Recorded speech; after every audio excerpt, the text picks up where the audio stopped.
အားလုံးပဲမင်္ဂလာပါဒီနေ့ဗီဒီယိုလေးမှာတော့သင်ချလို့စစ်တယ်လို့ပြောကြမယ်သဲပုံ grad လေးတွေဆွဲမယ်ပေါ့နော်သင်ချလို့သဲပုံ grad လေးဆွဲမယ်အဲ့တော့လိုအပ်တာကတော့ဒီ GeoGebra ဆိုတဲ့ app လေးလိုအပ်ပါမယ်ပထမဆုံးခုပြထားတဲ့ equation လေးရိုက်ထည့်လိုက်ပါမယ်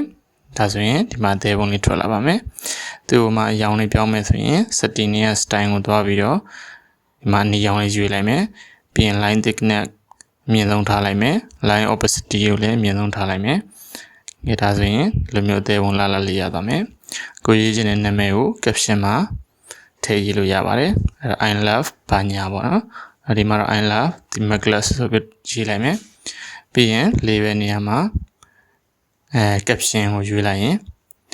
ဆရာတို့ရေးထားတဲ့စာလေးတွေထွက်လာပါမယ်အဲ့ label နေရာမှာ caption လို့ရေးလိုက်တဲ့အခါမှာ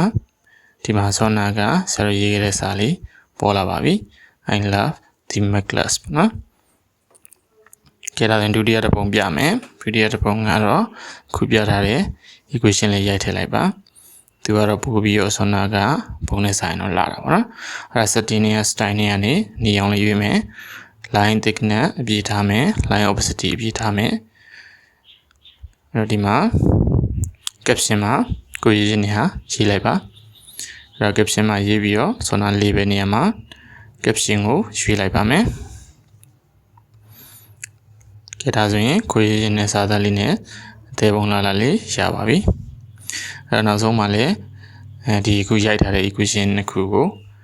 တက်ပြီးတော့ထည့်ပေးထားပါတယ်